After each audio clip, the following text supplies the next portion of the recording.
Punga mkono wako kama unanielewa. Bwana asifiwe.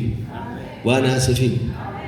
Mungu anakutambua wewe ni mtu wa namna gani kupitia sadaka unaileta madhabahuni. Hakutambui wewe ni mtu wa namna gani kwa sababu unaimba kwaya, kwa sababu ni mzee wa kanisa, kwa sababu ni Mkristo wa siku nyingi. Anakutambua wewe ni mtu wa namna gani, unabeba tabia namna gani kwa njia ya sadaka.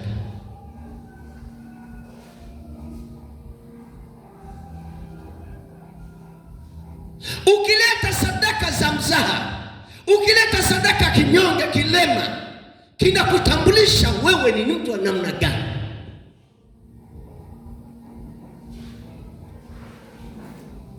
Mtoto anapobeba zawadi anaenda kwa baba ama kwa mama, ndiye inamtambulisha huyu mtoto ana akili kiasi gani, ana hekima kiasi gani, ana upendo kiasi gani, ana heshima kiasi gani. Haiji heshima kwa sababu umezaliwa kwenye ukoo. Inakuja heshima wewe mtu wa namna gani kutokana na yale unayotenda kwa wazazi wako. Tunaona pamoja bwana. Bwana asifiwe. Bwana mnanyamaza, nisikilizeni. Itakusaidia.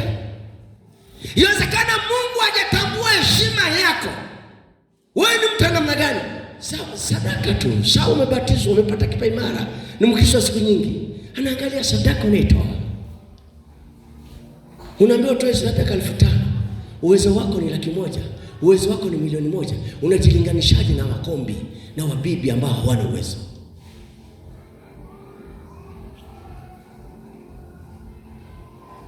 Mamajusi japo kwamba walikuwa ni watu waovu, walijionyesha ni tofauti na Mafarisayo na makuhani na kina Herode kwa sababu ya sadaka.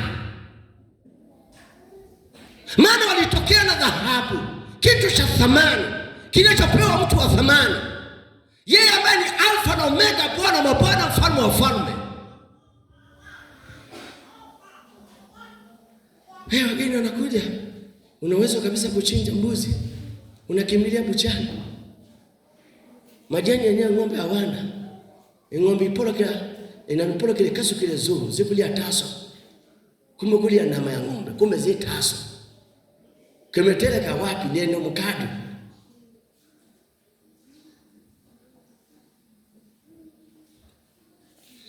Yesu asifiwe. Yesu asifiwe. Sikiliza, sadaka yako pia ndiye inamtambulisha yule unayempa sadaka ni mtu wa namna gani, ni nani kwako, ni nani kwa watu wengine, ana muhimu gani kwako na ana muhimu gani kwa watu wengine.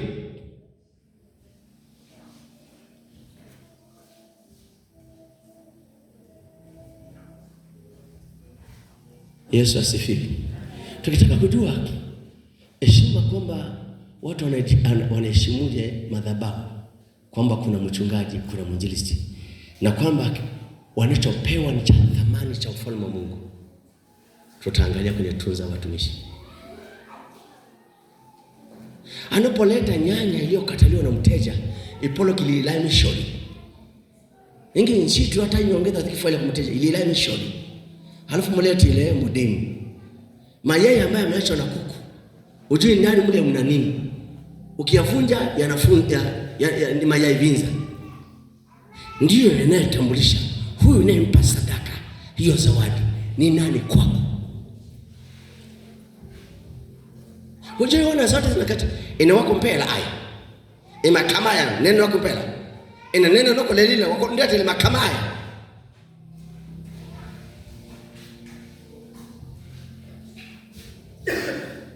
Unga mkono wako naye. Amen. Haya, ngoja tumalizie upendo wangu. Ngoja tumalizie upendo wangu. Ngoja tumalizie shamba kama hii ni semina ni semina ibada. Pia sadaka yako ni akiba kwako, ni daraja kwako, ni kivuko kwako cha kuingia ng'ambo nyingine, kiuchumi, kiroho, cheo na mamlaka. Sadaka yako ina uwezo wa kufungua chochote kilichofungwa kwenye maisha yako.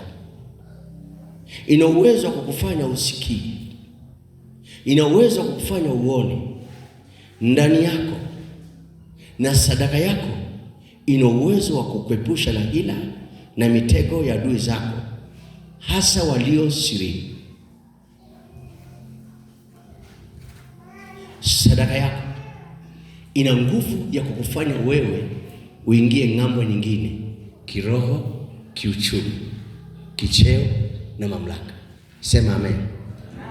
Sema amen.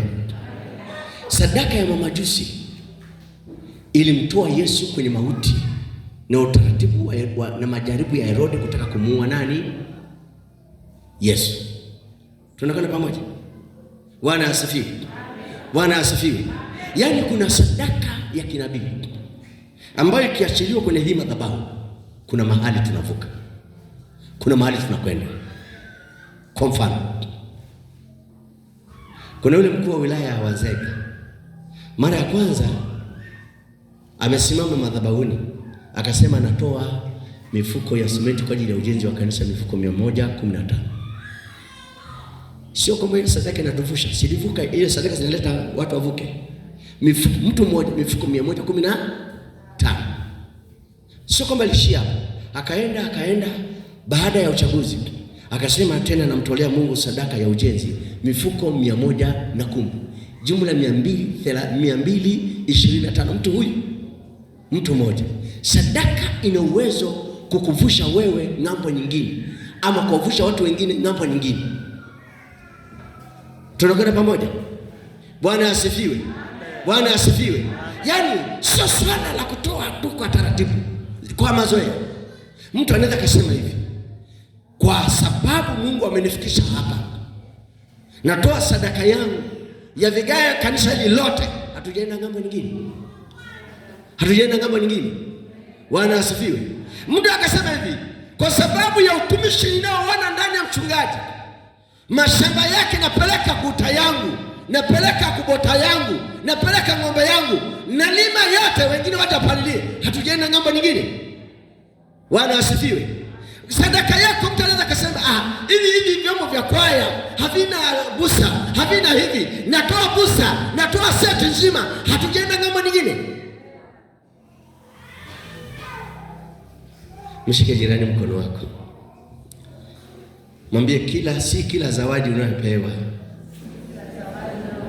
ni ya kutumia bila kutafakari. Sasa nisikilize.